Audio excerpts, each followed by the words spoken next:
ఓం నమ శివాయ. నత్కీరుడు చేసినటువంటి శివనిందకు శిక్షగా అంటే ఆయన కవిత్వాహంకారాన్ని, కవితాభిమానాన్ని, నాకంటే ఇంకా ఎవరు గొప్ప కవులు, తల చుట్టువార కన్నులు ఉన్నప్పటికీ కూడా, నీవు ముక్కంటివైనప్పటికీ కూడా నీవు చెప్పినటువంటి పద్యంలో తప్పు తప్పే అని ధిక్కరించినటువంటి నత్కీరుడికి కనుమిప్పు కలగాలని, ఆ పాపం నుంచి అతన్ని విముక్తుని చెయ్యటానికని, అహంకారం తగ్గించాలని పరమేశ్వరుడు ఆయనకి కుష్ఠం వ్యాధితో బాధపడమని చెప్పి శపించాడు. మళ్ళీ శాపాంతము కూడా ఆయనే అనుగ్రహించాడు. కైలాసాన్ని గనక నీవు దర్శించినట్లయితే తప్పనిసరిగా నీకు శాప విముక్తి అనేటువంటిది జరుగుతుంది అని అక్కడ శాప విమోచనాన్ని చెప్పి ఆయన అక్కడి నుంచి అదృశ్యుడైపోతాడు. అంటే పరమేశ్వరుడు ఒక్కొక్కళ్ళని ఎందుకు శిక్షిస్తాడు అంటే రక్షించి రక్షిస్తాడు, బాధ పెట్టి కూడా రక్షిస్తాడు. అంటే ఇక్కడ ఎందుకు బాధ పెట్టాడు నత్కీరుణ్ణి? ఆయనలో ఉండేటువంటి దురభిమానాన్ని పోగొట్టడానికని శాపాన్ని ఇచ్చాడు. ఆ దురభిమానం ఏ విధంగా పోతుంది అంటే తాను పశ్చాత్తప్తుడు కావాలి. శివ నింద చేశాడు, శివాపచారం చేశాడు, శివ ధిక్కారం చేశాడు. ఇక్కడ తాను సాక్షాత్తుగా ముక్కంటిని అని మూడో కన్ను చూపించినప్పటికీ కూడా ఇక్కడ ధిక్కరించాడు నత్కీరుడు. అంతటి దురభిమానంతో కూడుకున్నటువంటి వాడైన ఆ నత్కీరుడికి ఆ గర్వాన్ని, అహంకారాన్ని, ఆ రాక్షస గుణాలు, ఆసురి గుణాల నుంచి విముక్తం చేసి రక్షించాలి.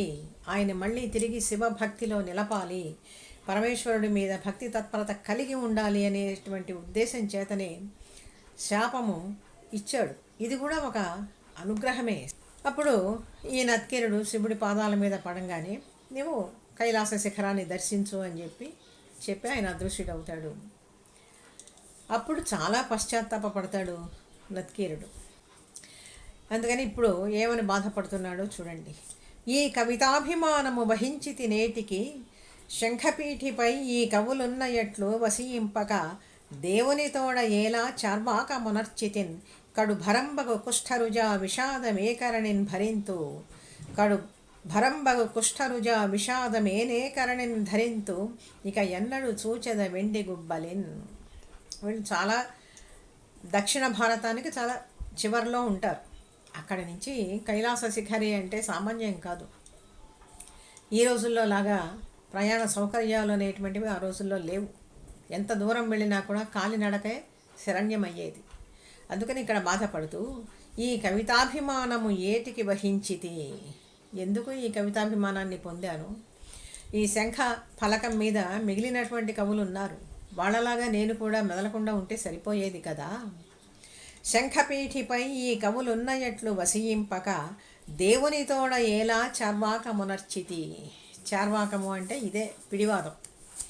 ఏమీ లేకపోయినా కూడా ఉన్నది అని చెప్పి, లేకపోతే ఉన్నదాన్ని లేనట్లు చెప్పటం, ఇదే ఈ పిడివాద సిద్ధాంతాన్నే ఇక్కడ చార్వాకము అంటే.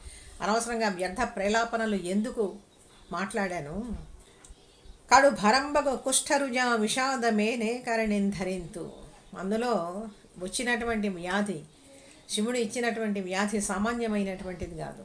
కుష్ఠవ్యాధి శరీరం యొక్క అన్ని భాగాలన్నీ కూడా అది తినేస్తూ ఉంటుంది. ఇంత భయంకరమైనటువంటి ఈ వ్యాధిని ఏ విధంగా నా శరీరంలో నేను ధరించి ఉండగలను? ఇక ఎన్నడూ చూచెద వెండి గుబ్బలిన్. వెండి గుబ్బలి అంటే కైలాస శిఖరి, హిమవత్ పర్వతం. ఎక్కడ ఏ విధంగా నాకు సాధ్యమవుతుంది అని చెప్పి ఇప్పుడు బాధపడటం మొదలుపెట్టాడు నత్కీరుడు. ఎంత దూరం వెళ్ళాలి? ఎన్ని మహానదులు, వనములెన్ని, గిరీంద్రములెన్ని, బోయమీళ్ళెన్ని, మృగంబులెన్ని, జనహీనములైన పదంబులెన్ని, ఏ నిన్నయుం దాటి ఏ కరణిని ఈశ్వరు శైలము చూడబోయేదన్, కన్నది కాదు విన్నదియ కాని సదాశివ ఏమి చేయుదున్. ఎవ్వరూ ఇంతవరకు కైలాస శిఖరానికి వెళ్ళి తిరిగి వచ్చినటువంటి వాళ్ళు ఎవరూ లేదయ్యా. కన్నది కాదు విన్నదియ కానీ, ఫలానా చోట హిమవత్పర్వత ప్రాంతాల్లో కైలాస శిఖరం ఉన్నది అని చెప్పుకోవడమే కానీ అటువంటి ప్రదేశానికి నేను ఏ విధంగా వెళ్ళి రాగలను అంటే, ఆ రోజుల్లో కైలాస శిఖరి చేరడం అంటే సామాన్యం కాదు. అసలు కాశీ దాకా వెళ్ళటమే చాలా కష్టసాధ్యం. కాశీకి వెళ్ళినవాడు కాటికి వెళ్ళినవాడు తిరిగి రాలేడు అని చెప్పిన కూడా ఆ రోజుల్లో ఒక సామెత ఉండేది. ఒక 200 సంవత్సరాల కిందట కూడా 250 సంవత్సరాల కిందట కూడా ఇదే సామెత మనకి వాడుకలో ఉండేది. ఇప్పుడంటే మనకి చాలా ప్రయాణ సౌకర్యాలు సౌలభ్యంగా ఉన్నాయి కాబట్టి అందరూ అన్ని చోట్లకి వెళ్ళి రాగలుగుతున్నారు. అందుకని ఈ మహానుభావుడు ఈ నత్కిరుడు ఇక్కడ చాలా దుఃఖిస్తున్నాడు. ఎన్ని నదులు దాటాలి, ఎన్ని అరణ్యాలు దాటాలి, ఎన్ని కొండలెక్కాలి, ఈ మధ్యలో బోయ వీళ్ళు అంటే బోయలు నివసించేటువంటి బోయపాలాలు ఎన్ని ఉంటాయి, ఎన్ని భయంకరమైనటువంటి అరణ్యాల్లో క్రూర మృగాల బారి పడకుండా నేను ఏ విధంగా పోగలను, జనహీనములైన పదంబులెన్ని. అరణ్యాల్లో జనసంచారం ఏముంటుంది, అందుకని జనహీనమైనటువంటి మార్గాలు ఎన్నో ఉంటాయి. నేను ఇన్నియం దాటి ఏ కరణి ఈశ్వరు శైలము చూడబోయేదన్.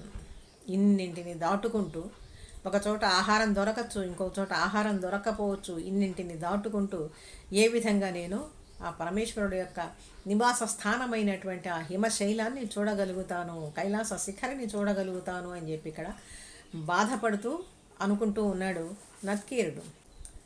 హరిశార్దూల మదేభ ఖడ్గ శరభం వ్యాకీర్ణముల్ రాక్షసోత్కర సంచార నివాసముల్ హిమపయో హేరాళ వర్షంబుల్ ఉద్ధుర సంఘర్షణ బాధ కోపలములు ఆ త్రోవల్ సనన్ శిక్యమే కరుణాసాగర భక్తవత్సల శివ గౌరీశ ఎట్లో కదే. ఇదండి, ఇక్కడి నుంచి అనుక్షణము కూడా శివనామ స్మరణ చేస్తూ ఉన్నాడు. ఇంతవరకు ఎంత అహంకారంతో విరవిగాడో ఆ గర్వం తెగిపోగానే మళ్ళీ తిరిగి ఆ శివనామ స్మరణ అనేటువంటిది మొదలుపెట్టాడు ఇక్కడ నత్కీరుడు.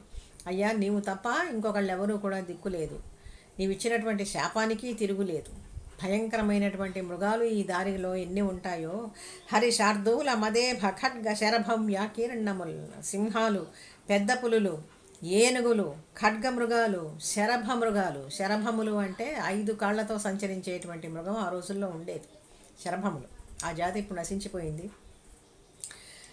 రాక్షసోత్కర సంచార నివాసములు. రాక్షసోత్కర సంచార నివాసములు అంటే సాక్షాత్తుగా అక్కడ భయంకరమైనటువంటి రాక్షసులు ఉంటారు అని కాదు, ఆ అరణ్యాల్లో ఎటువంటి మనుషులు ఉంటారో తెలియదు. రాక్షసులు బాధను పెట్టేటువంటి ఏ దొంగలో, దారి దోపిడీగాళ్ళో, ఇట్లాంటి వాళ్ళు, క్రూర కృత్యాలు చేసేటువంటి వాళ్ళు ఎంతమంది ఉంటారో తెలియదు. వాళ్ళ పాలి పడతాడేమో తెలియదు, లేదా భయంకరమైనటువంటి మృగాల పాలి చిక్కి వాటికే ఆహారం అవుతానో ఏమో తెలియదు. హిమపయోధ హేరాళ వర్షంబులు ఉద్ధుర సంఘర్షణ బాధ కోపలముల త్రోవల్. హిమము అంటే మంచు, వర్షం పడుతూ ఉంటుంది మధ్య మధ్యలో. వీటన్నింటినీ కూడా తట్టుకుంటూ ఏ విధంగా ఇంత బాధని సహిస్తూ ఏ విధంగా వెళ్ళగలనయ్యా శివ ఈశ్వర కరుణాసాగర భక్త వత్సల శివ గౌరీశ ఎట్లో కదే. అయ్యా, నీవు శరణాగత వత్సలుడివి, కరుణా సముద్రుడివి, ఏ విధంగా నేను దాటగలను, చేరగలను, నీ సహాయం గనక లేకపోయినట్లయితే, నీ కరుణ గనక లేకపోయినట్లయితే అని చెప్పి అనేక రకాలుగా ఈ నత్కీరుడు ఇప్పుడు బాధని అనుభవిస్తూ ఉన్నాడు. కానీ వెంటనే ఒక నిశ్చయానికి వచ్చాడు. కుష్ఠవ్యాధి పీడితుడు కమ్మన్నాడు కదా ఈశ్వరుడు. మరుక్షణమే ఈ వ్యాధి శరీరంలోకి ప్రవేశించక ముందే, ఈ శరీరం అంతా మొద్దుబారి తిమ్మిరి లెక్క ముందే అని ఇక్కడ ఒక మంచి సీసపద్యం రాస్తూ ఉన్నాడు. అంటే ధూర్జటి గొప్ప మహాకవి అండి. ఆయన ఏ పద్యం రచించినా కూడా చాలా అద్భుతంగా ఉంటుంది. తివిరి అంగమ్మున తిమ్మిరెత్తకమున్న వడలెల్ల మచ్చల చెడకమున్న దళమెక్కి గాత్రంబు చెలువు తప్పకమున్న బుడుపులు మేన ఏర్పడకమున్న. ఆ కుష్ఠ వ్యాధి లక్షణాలు ఏమిటో ఈ సీసపద్యంలో అంతా కూడా చెప్పుకుంటూ వచ్చాడు. భైక్షమడుగంగ పోయిన పట్ల జనులు చూడ రోయకమున్నా. ఒకవేళ ఏదైనా గ్రామానికి వెళ్ళి భిక్షాటన చేద్దాము అన్నా కూడా నా శరీర స్థితి చూసి అక్కడ ప్రజలంతా కూడా అసహించుకుంటారు.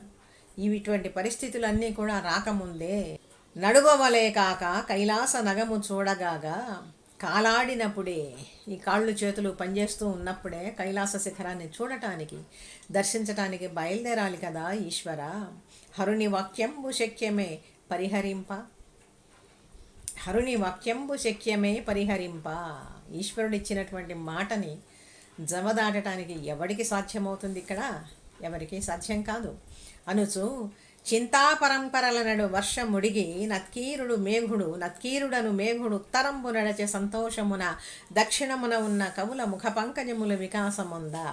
ఇదండి చమత్కారం. ఇక్కడ దుర్జటి చేసేటువంటి చమత్కారం ఇది.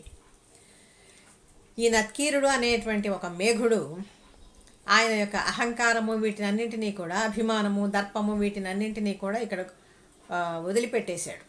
అక్కడే వదిలిపెట్టేశాడు. ఆ పాండ్య దేశంలోనే వదిలిపెట్టి ఆ మేఘుడు ఉత్తర దిశగా ప్రయాణం సాగించాడట. ఉత్తర దిశ అంటేనే తరించటానికి మార్గాన్ని చూపించేటువంటిది ఉత్తరము అంటే. అటువంటి దిశగా ఇన్నాళ్ళు ఈ దుర్లక్షణాలన్నీ కూడా గూడు కట్టుకుని ఉన్నప్పుడు ఏమీ కనపడదు. ఇవి ఎప్పుడైతే కరిగిపోతాయో మరుక్షణమే ఆ ముక్తి మార్గం ఏదో చూడటానికి ఉత్తర దిశగా ప్రయాణం చేస్తాడు. ఉత్తరాభిముఖుడై ఏ జీవుడైనా ఏ ప్రాణి అయినా కూడా, అంటే ఏదో ఒక మార్గాన్ని ఈయన ఎంచుకుని ప్రయాణం చేస్తాడనమాట. అదేవిధంగా ఈ నత్కీరుడు అనేటువంటి మేఘుడు ఈ చింతా పరంపరలో అనేటువంటి వర్షాన్నేమో ఇక్కడ కురిపించాడు. స్వచ్ఛంగా ప్రకాశిస్తూ ఉండేటువంటి ఈ మేఘుడు ఉత్తర దిశగా బయలుదేరాడు, నత్కీరుడు అనేటువంటి మేఘుడు. అయితే ఈయన వెళ్ళిపోగానే దక్షిణాదిలో ఉండేటువంటి కవుల ముఖ పంకజములు, ఆ కవుల యొక్క ముఖ పంకజములు, ముఖములు అనేటువంటి తామరలు చక్కగా వికసించినాయట హర్షంతో, సంతోషంతో. ఎందుకని? ఇన్నాళ్ళు కూడా ముడుచుకుపోయి ఉన్నాయి. నత్కీరుడు అహంకారం కదా, అది కాక ఈయన యొక్క దురభిమానం చేత మిగిలినటువంటి కవుల గొప్పతనం అనేటువంటిది లోకానికి తెలియలా. ఏ విధంగాను అంటే ధారాళంగా వర్షం కురిస్తే చెరువులో ఉండేటువంటి పద్మాలు, సరస్సుల్లో ఉండేటువంటి పద్మాలన్నీ కూడా ఏ విధంగా ఛిద్రం అయిపోతాయో ఆ విధంగా మిగిలినటువంటి కవుల యొక్క కవిత్వ సంపద అనేటువంటిది లోకానికి తెలియకుండా పోయింది. అందుకని ఇప్పుడు ఈ మేఘుడు, నత్కీరుడు అనేటువంటి మేఘుడు ఎప్పుడైతే ఉత్తరానికి బయలుదేరాడో దక్షిణాన ఉండేటువంటి కవుల ముఖ పంకజాలన్నీ కూడా చక్కగా వికసించినాయిట సంతోషంతో. ఇది చమత్కారం, కవిత చమత్కారం అంటే ఇది. ఇంకా అక్కడ నుంచి వరుసగా దారి పొడుగున అనేకానేక దివ్యమైనటువంటి క్షేత్రాలన్నింటినీ కూడా దర్శించాడు. పుణ్యతీర్థాలన్నింటిలో కూడా ఈయన స్నానం చేస్తూ శివనామ స్మరణ చేసుకుంటూ బయలుదేరుతూ ఉన్నాడు. ఎక్కడెక్కడికి వెళ్ళాడంటే చెవ్వంతీశ్వరునీశ్వరేశ్వరుని గాంచన్ భీషణం హోలతల్ త్రెవ్వన్ తీవ్రతరంగ సంభవ శరశ్రేణి విదాహం వ్యధల్ వివ్వన్ తీరని భక్తితో హృదయ మావిర్భూత మోదంబునం నవ్వన్ తీగయున్ బోలే చూడ్కులు నొదవా నత్కీరుండు ఉత్కంఠతన్. అద్భుతమైనటువంటి రచన అండి ధూర్జటిది. నిజంగా ఇది భక్త శిఖామణి ధూర్జటి అంటే. శివ సాయుధ్యాన్ని పొందినటువంటి వాడు. మొత్తము కూడా తన మనసులో ఉండేటువంటి కాళహస్తి శతకము గనక, కాళహస్తీశ్వర శతకం చదువుతూ ఉంటే చాలా గొప్పగా తన మనసులో ఉండేటువంటి ఒక పరిపక్వ స్థితికి వచ్చినటువంటి సాధకుడు ఏ విధంగా అయితే మాట్లాడతాడో ఆ విధంగా మాట్లాడతాడు ఆ శతకంలో. అందుకని ఇక్కడ ఎంత అద్భుతమైనటువంటి రచన. భగవంతుడు పరమాత్మ అనుగ్రహం లేదే ఇటువంటి రచనలు సాధ్యం కావెవరికి కూడా. సాధ్యమైనా కూడా ఇన్ని వందల సంవత్సరాలు నిలబడి ఉండాలి ప్రజల మధ్యలో. అది భగవంతుడి అనుగ్రహము అంటే అదండి. చెవ్వందీశ్వరునీశ్వరేశ్వరుని గాంచన్. చెవ్వంది అనేటువంటి ఒక పుణ్యక్షేత్రంలో అక్కడ ఉండేటువంటి, అంటే దక్షిణ నుంచి ఉత్తర దిక్కుగా ప్రయాణం చేస్తున్నాడు కాబట్టి ఆ దిక్కులో ఉండేటువంటి ఆ పుణ్యక్షేత్రాలన్నింటినీ ఇక్కడ వర్ణిస్తూ ఉన్నాడు కవి. అంటే ఒక జగ్రాఫికల్ మ్యాప్ని మనకి, ఒక రూట్ మ్యాప్ని మనకి చూపిస్తూ ఉన్నాడు ధూర్జటి. అంటే ఆ రోజుల్లో వీళ్ళందరూ కూడా ఎంత దర్శన దృష్టి కలిగినటువంటి వాళ్ళు కూడా దీన్ని బట్టి మనం అర్థం చేసుకోవచ్చు. భీషణం హోలతల్ త్రవ్వన్. అంహస్సు అంటే పాపం. భీషణమైనటువంటి పాపము అనేటువంటి తీగలన్నీ తెగిపోయేటట్లుగా తీవ్ర తరంగ సంభవ శరశ్రేణి విదాహం వ్యధల్ వివ్వన్. తీవ్రతరమైనటువంటి నారాచములు అంటే బాణాలు గుచ్చుకున్నంతటి వ్యధతో, ఈ సంసార బాధతో ప్రతి ప్రాణి కూడా పరితపిస్తూ ఉంటాడు. ఇవన్నీ కూడా విచ్చిపోయేటట్లుగా తీరని భక్తితో హృదయ మావిర్భూత మోదంబునన్ నవ్వన్.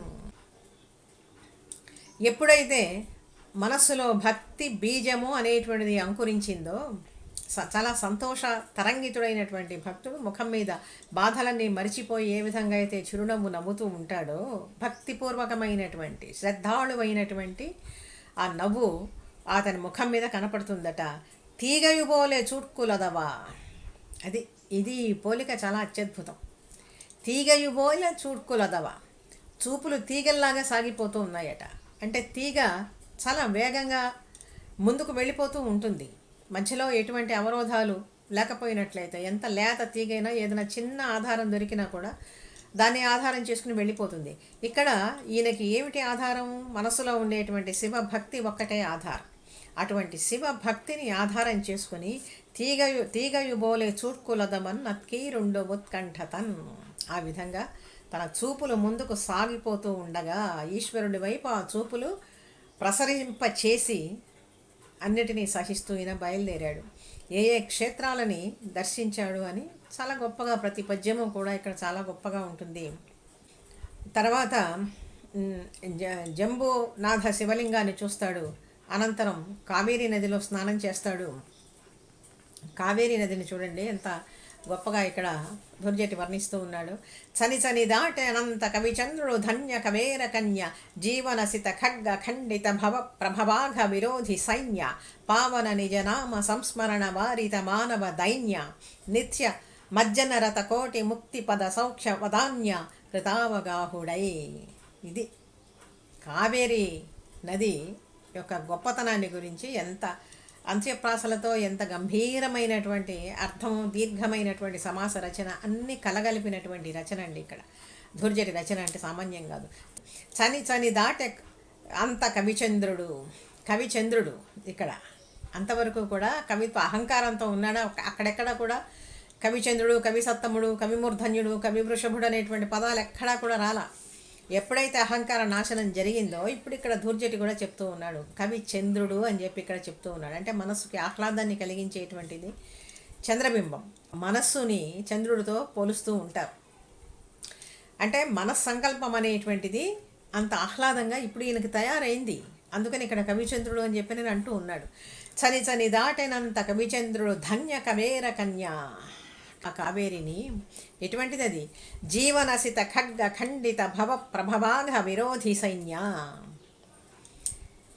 సిత ఖడ్గ పదునైనటువంటి ఖడ్గం చేత భవ ప్రభవాఘ విరోధి సైన్య ఖండితము. అంటే సంసారంలో మనం చేస్తూ ఉండేటువంటి దోషాలు, పాపాలు, అఘము అంటే పాపం, ఇటువంటి పాప సమూహాలన్నింటినీ కూడా తన పదునైనటువంటి కత్తి చేత, అంటే జలస్నానం చేతనే, తనలో స్నానం చేసినంతనే ఖండించగలిగినటువంటిది ఆ కావేరి. పావన నిజనామ సంస్మరణ వారిత మానవ దైన్య. మనిషి యొక్క దైన్యం ఎప్పుడు పోతుందంటే కనీసం ఇటువంటి పుణ్య నదులు వెళ్ళి తీర్థాలు మనం చేయలేకపోయినా, స్నానం చెయ్యలేకపోయినప్పటికీ కూడా ఇటువంటి పుణ్యతీర్థాలలో కనీసం ఆ నామం అనుకున్నా చాలట. ఆ విషయాన్ని ఇక్కడ కూడా చెప్తూ ఉన్నాడు. పావన నిజనామ సంస్మరణ వారిత మానవ దైన్య. అతి పవిత్రమైనటువంటి నామస్మరణ చేతనే మనుషుల యొక్క దైన్యాన్ని పోగొట్టగలిగినటువంటిది తల్లి ఆ కావేరీ నది. నిత్య మజ్జన రతకోటి ముక్తి పద సౌఖ్యవదాన్య. అనునిత్యము ఆ కావేరీ నదిలో పునీతులై స్నానం చేస్తూ ఉండేటువంటి వాళ్ళందరూ చాలామంది ఉంటారు అక్కడ. వాళ్ళందరికీ కూడా ముక్తిని ఇచ్చేటువంటిది ముక్తివదాన్య. ఆ కావేరీ నదిలో కృతావగాహుడై స్నానం చేసి ముందుకు బయలుదేరుతూ ఉన్నాడు. ఈ విధంగా ఉత్తరాభిముఖుడై చాలా తీర్థాలని దర్శించాడు. అందులో అరుణాచలం అక్కడికి వచ్చాడండి. అరుణాచలేశ్వరుణ్ణి ఇక్కడ దుర్జటి ఏ విధంగా కీర్తిస్తున్నాడో చూడండి. అరుణగిరీంద్రకూటము కృతాఘ కపోల చెపేటము నిరంతర భవదావ పావక విదాహ కృపీటము పుణ్యశోక మందిర విలసత్ కవాటము ప్రదీపిత ముక్తి వధూ కిరీటమున్ పరిహృత సంతత భ్రమణ భార పదశ్రమ భానుఘోటమున్. అద్భుతమైనటువంటి రచన. ఒక్కొక్క పద్యం చదువుతూ ఉంటే మనసు ఆనంద నృత్యం చేస్తూ ఉంటుంది. ఇటువంటి మహాకవులు ఎన్ని కావ్యాలు మనకి ఏ విధంగా అందించారో.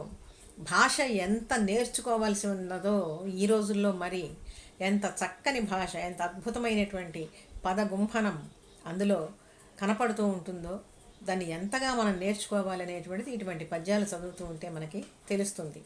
అరుణగిరీంద్రకూటము అరుణాచలం, అరుణశిఖరి ఎటువంటిది? కృతాఘ కపోల చెపేటమున్. అఘము అంటే పాపం. అన్ని పాపాలకి కూడా చెంపపెట్టు లాంటిదట. అంటే అరుణాచలాన్ని ఒక్కసారి దర్శించి ఆ గిరి ప్రదక్షిణం కనుక చేసుకున్నట్లయితే ఎన్నెన్ని పాపాలు ఉన్నా కూడా చెంపపెట్టు లాంటిది, అంటే నశించిపోతాయి. నిరంతర భవదామ పావక విదాహ కృపీటము. భవదామ పావక అంటే భవము అంటే సంసారంలో కలిగినటువంటి దావాగ్నిని చల్లార్చేటువంటిది. విదాహ కృపీటము పుణ్యకోశ మందిర విలసత్ కవాటము. పుణ్య మందిరానికి, పుణ్యముల యొక్క రాశికి, అటువంటి మందిరానికి కవాటము, ద్వారం లాంటిది. ప్రదీపిత ముక్తివధూ కిరీటమున్. ప్రదీపిత ముక్తివధూ కిరీటము, ముక్తికాంతకి కిరీటంలాగా శోభిస్తూ ఉండేటువంటిది. అటువంటి పరిహృత సంతత భ్రమణ భార పదశ్రమ భానుఘోటము. సూర్యుడి రథం నిరంతరము కూడా తిరుగుతూ ఉంటుంది కదా, అటువంటి సూర్యరథానికి కూడా విశ్రాంతినివ్వగలిగినటువంటి మహిమ కలిగినటువంటిదట ఇక్కడ అరుణాచలం. ఎంత అద్భుతమైనటువంటి వర్ణన చూడండి. ఇంకా ఇక్కడి నుంచి అనేక క్షేత్రాలు. ఉన్నామల జగదంబిక అన్నామల విశ్వనాథుని ఆరాధించన్ మన్నాసయు పొన్నాసయు పెన్నాసయు లేని వారి పెన్నిధులగుటన్. అన్నామల, ఇప్పుడు అన్నామలై అని చెప్పి నేను అంటూ ఉన్నాం కదా. ఈ విధమైనటువంటి క్షేత్రాలన్నింటినీ కూడా ఆయన చూశాడు. ఆ తర్వాత తిరువత్తూరు పురాధినాయకున్.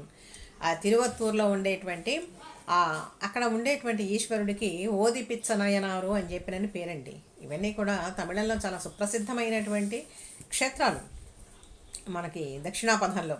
తిరువత్తూరి పురాధినాయకున్ మహాదేవున్ శివున్ ముక్తివారి రుహాక్షీపతి నోదిపిచ్చ నయనారిన్ గొల్చి ఆ పిమ్మటన్ పరశంభున్ పరమార్థమూర్తి కరుణాపాధో నిధానంబు ఏకరసాలేశ్వరు కంచికారమణ లోకస్వామి దర్శించుచున్.